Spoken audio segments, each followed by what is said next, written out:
Hi and welcome to the Riders Lounge podcast. I'm your host for the show, Steve Sommerfeld, and today I'm driving home. I am on my way out of Hungary, on my way back to Germany with a probably about 6 hours driving through Austria, and we've just wrapped up the, fourth event? Maybe the third event of Night of the Jumps for 2025 in Budapest, Hungary on the weekend. It should have been number 4.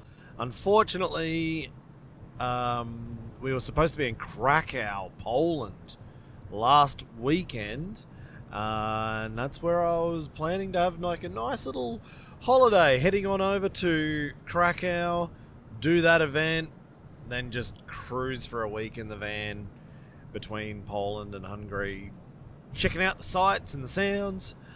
And unfortunately, our promoter had to cancel, the local promoter. It didn't work out. So no Poland this year, but with that we should get 2 in Poland next year. That's the plan. So let's see how that goes. So this podcast, this is the wrap up. This is a wrap up of what happened in Budapest, and my memory is pretty hazy at best because I didn't get back to the hotel until 4 o'clock yesterday morning, 3 o'clock yesterday morning.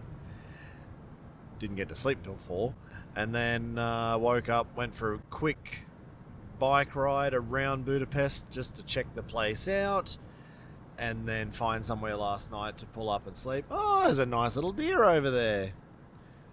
Kangaroos of Europe. Found somewhere to sleep last night, went for a bit of a mountain bike ride this morning, and now I'm finally going home. And after these events, I am absolutely stuffed. But if I don't do it now, then I'm never going to do this podcast. Just like when Ollie asks me to do a press release straight after the event, I'm like, nah, piss poor timing. I don't have time for that. Oh, hang on, police are coming here. Oh, I guess I must be going into Austria. Okay, I'll be back in a second. Hi and welcome to Austria. All right, I'm back. It's always kind of unnerving crossing from the east to the west, driving through Europe, and I haven't even got to the German border yet.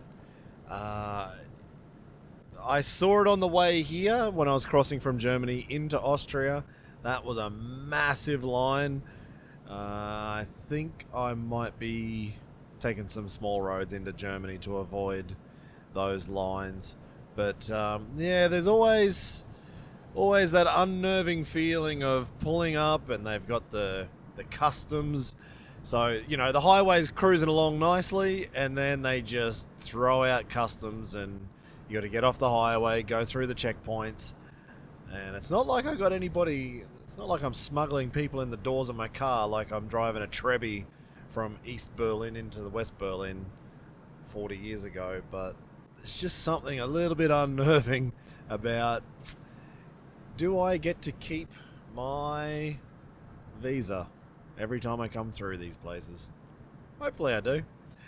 And there's a whole bunch of cameras that I went past. Very good. So do I get a ticket for holding a microphone driving? I hope not. It's Austria. I probably will. Anyway, so Night of the Jumps, we had our next event in Budapest. The last event on the weekend was in Budapest, and it went really well. I had to change jobs. Unfortunately, the local promoter did not organise TV, so there was no live stream. So if you were waiting for the live stream on Saturday, well, you would have been faced with a YouTube channel with nothing on there. Well, no, you could watch last time's highlights show. But, yeah, it was a bugger. I really love doing the live stream. I genuinely enjoy it, and I feel like that's a big part of my second half of my career at the minute in doing live stream and commentating and hosting shows. Like, it's so much damn fun. Why wouldn't you want to do it? But unfortunately, with no TV crew from the local side, we did have our crew there, and they all had to change jobs, basically. Lucas ended up having to do the slow-mo. One of the guys who does the graphics, I think, he was a cameraman. Yeah, it was a bit odge-bodge. No live stream. And Rachael, who normally is the rider manager on the day, she had a lot of work last week. She will be flying to Manchester, I think, tomorrow morning, 4:30 in the morning. So she's like, if I don't need to be there, and if you are not doing anything, if there's no live stream, I would have had no job, which would have been freaking awesome. Could have just sat back and watched the show for a change. It's been a long time. So she's like, well, why don't you do my job? I'll stay home with Whiskey the dog, and you go there and do mine. Gotta say, I'm not a big fan of doing Rachel's job. I'm glad I did it. I'm glad I saw what it's like for her to try and herd kittens into a basket, because when you think you've got all the riders in one place, you turn around and Hannes is having a smoke out the back. Libor's probably folding socks. No, that's Davide. Davide Rossi will be there folding socks for an hour. I don't know. It was almost impossible. Trying to find the mountain bike riders, impossible. Dan Miller, can't keep a track of that guy. He does build the tower, but I don't know. I think he spends most of his time in catering, trying to keep that big frame moving. And it was a bit harder than I thought, trying to get everybody in the right place at the right time. And I know I am bad with scheduling, and when you've got a full show plan down to the minute, and I've got to prepare, okay, who's the next rider? Make sure I've got riders locked and loaded, ready to go. So while Davide Rossi's out riding, Luc Ackermann is in the tunnel waiting to go, which turned out not to be the best thing, because in the final, which I will get to later, but in the final, Davide Rossi went for a suicide no-hand front flip, under-rotated, he fell off, and his bike just, pinned it straight towards where Luke was in the tunnel, exactly where I would have been standing. But luckily, I was trying to do my job and trying to find riders like Danny Torres and Dan Miller again, and trying to tell them to get ready for the last train. And where I normally was standing was wiped out by Davide Rossi's YZ250. The tunnel crashed into Luke before he went out for his final run. And it was so funny, like, watching Davide cartwheel down the landing, realize that his bike is a rocket ship heading towards the tunnel, and he was just like signaling to Luke, like, get out of the way, waving his hands at him. Luke didn't budge, and I was talking to him later, and he's like, I kind of watched it thinking, oh yeah, it's coming towards me, but yeah, it won't hit me.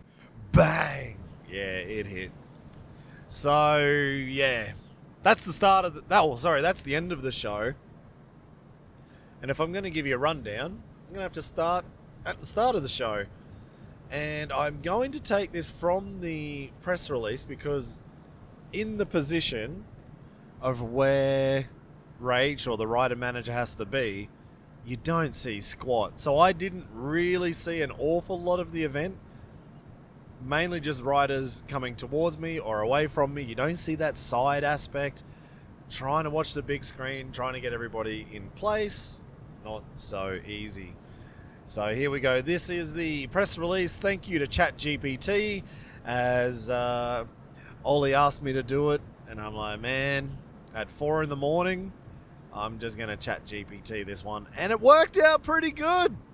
Worked out really well, I think. So, for 25 years, the Night of the Jumps has delivered world-class action, adrenaline. On October the 4th, 2025, the World Tour made its long-awaited debut in Hungary. Huh. First Night of the Jumps in Hungary. I would have thought over 25 years they would have been there before. Huh. Okay, I learned something new. We had freestyle motocross, mountain bike, BMX, and scooter action. There's a lot more in this, and I'm going to kind of skip over it a bit. Other than to say there was... What has he got written here? There was an explosion of premieres, including suicide front flips, one-hand double flips, scooter cash rolls, and even the world's first seat grab stripper backflip. What's a one-handed... Oh, double flip. Oh, double backflip. One-handed double backing. All right, so that was Luke's double up. Suicide front... Those tricks have been done before. Premiere for Hungary, I guess. This is what happens when you don't... I didn't check. ChatGPT. All right, so Ollie wrote the press release in German, and I get it put in. Normally, I translate this myself into English. I didn't have time at 4 in the morning, so I decided to let technology take over. Maybe it was the definition of premieres. Maybe it was ChatGPT getting ahead of itself. Anyway, scooter cash rolls. Yeah, I guess that was Peter Kastka. Man, he looked awesome this weekend. I was really happy with him. He rode so good on the scooter, especially coming as the... He basically started as the driver for Matej Cesak, and then Matty's like, yeah, this kid can ride. Like, he's good. All right. So, FMX qualification. Big names, bigger tricks. Oh, wow. This is...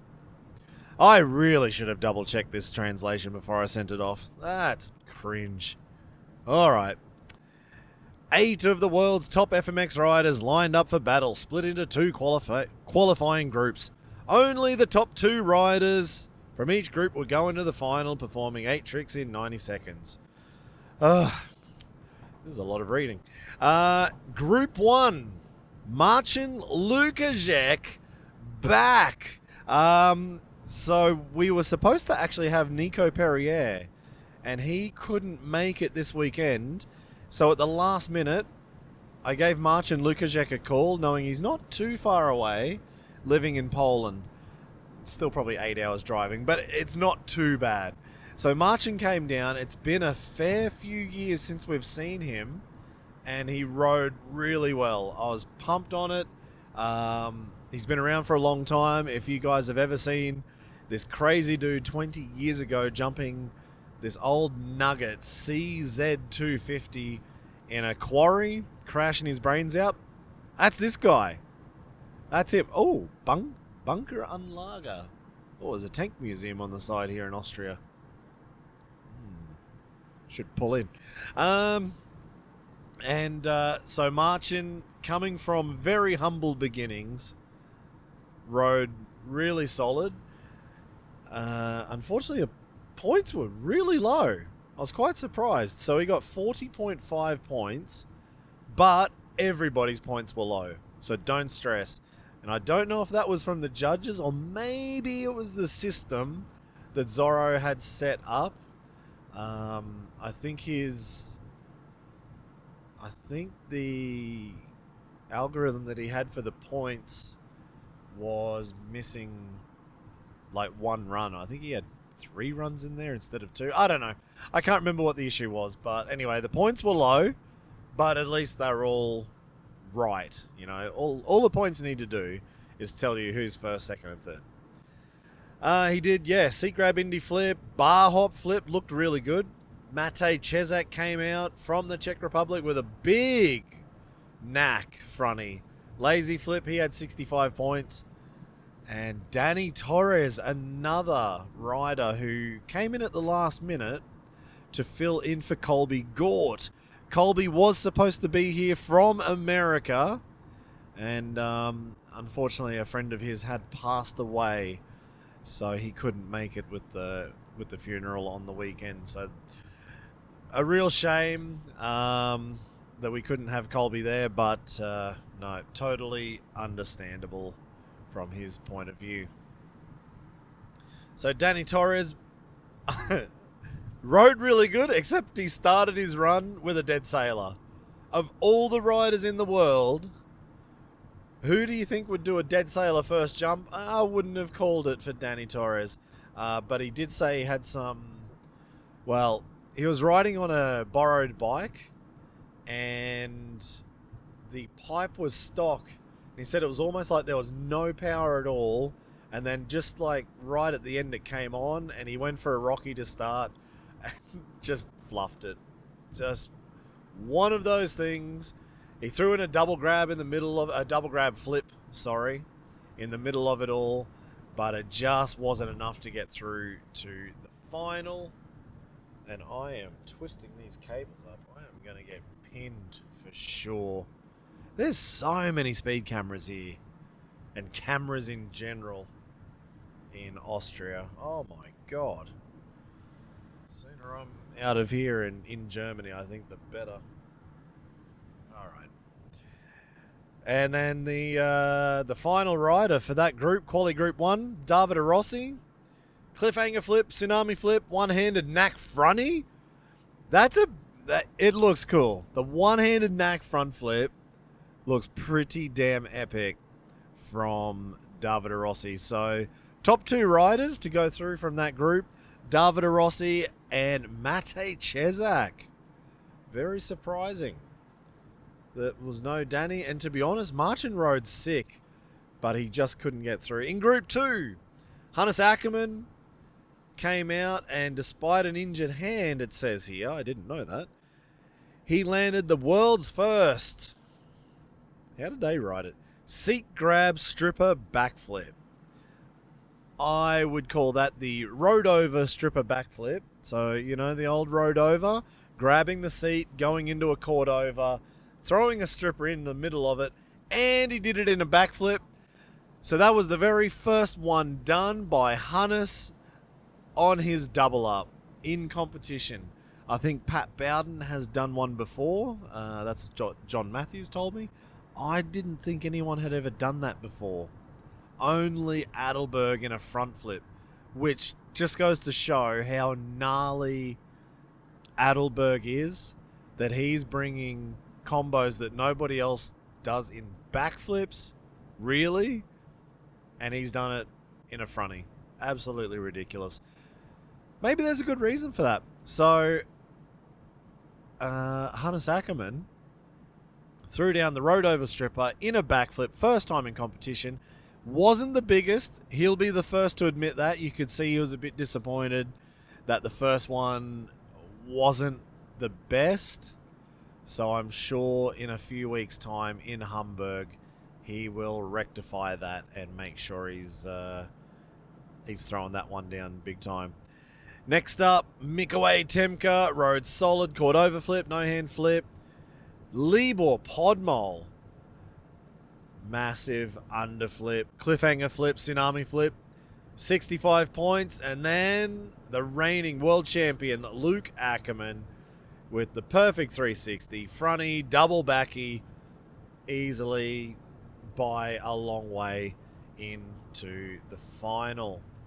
So the final, or the two guys going to the final from that was Libor Podmol and Luc Ackermann.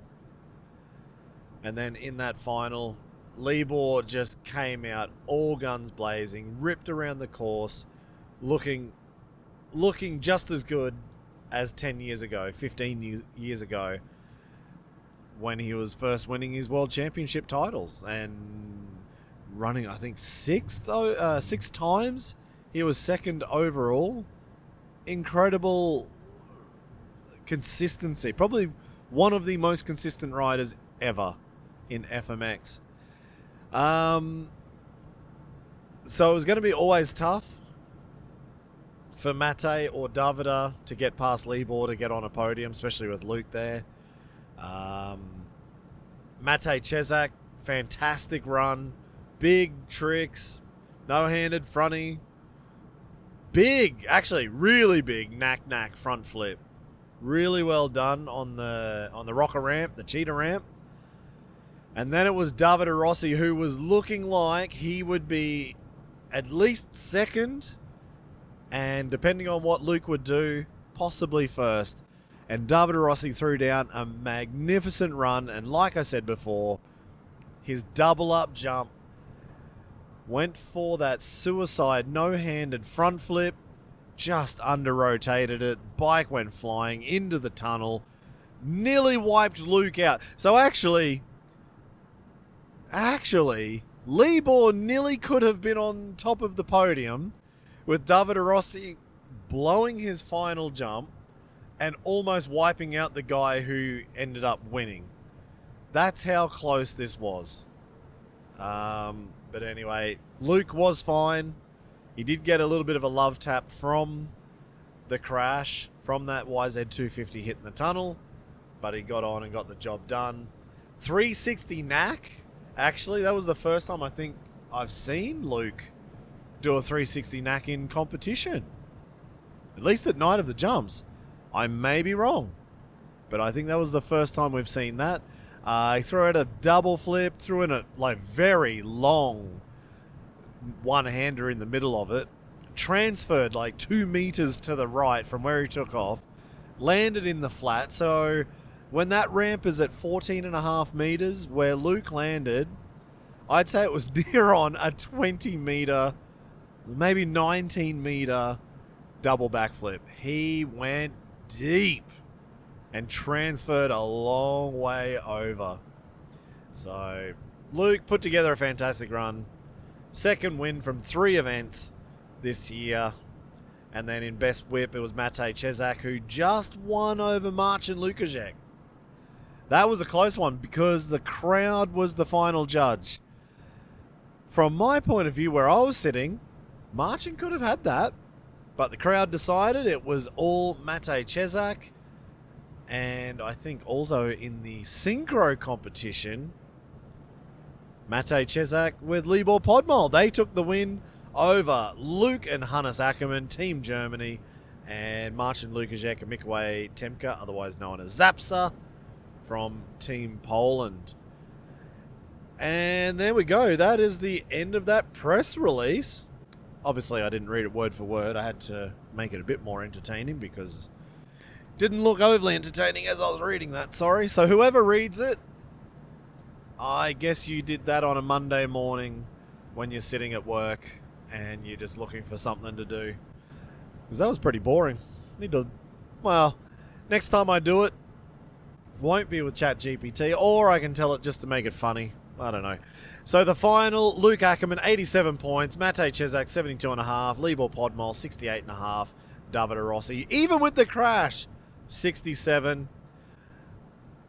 Oh, what have I done? Oh, I've moved. Stupid ChatGPT.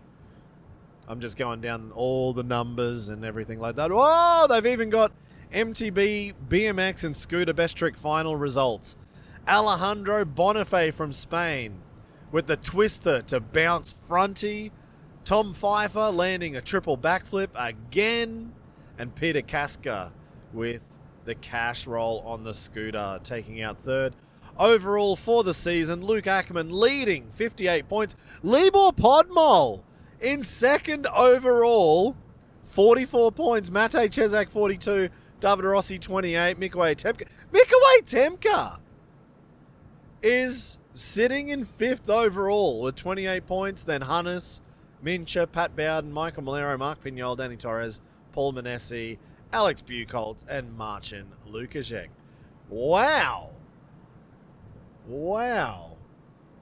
So I guess if there's any of the BMX, MTB, or scooter riders listening to this, you're going to be pissed that you guys were only mentioned in, 3 riders' names out of 12 who competed, or 11, and not even a discussion about it.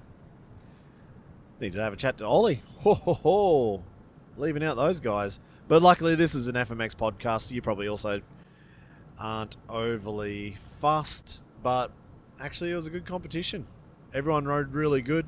Tobias Freigang made it into the final, rode really solid. Don't think I saw Leon Binkerbank there. But it was a good competition for those guys. And that's it. That's the wrap up. The background now coming into Hamburg, we will have Mark Pignol. Oh, hang on. Sorry. Mark Pignol will be back. Actually, he's a long way down the point standings because he's missed minimum one event, maybe two. Quite surprising. So normally Pignol would be quite high up on the overall rankings. Libor Podmol is not in for Hamburg, but the fact that he's sitting in second position, I think we might have to try and make some space. I don't know how, but it might be worthwhile to try and, I don't know, wild card him in, because that's unbelievable. I didn't even know that he was in second position overall. So we have Hamburg coming up in 3 weeks' time, October 25th, I think it is.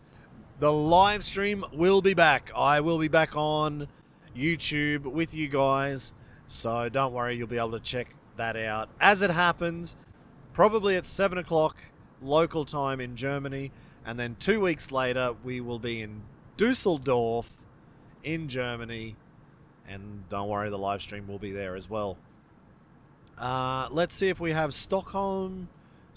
God, I'm trying to sound half German, half English then.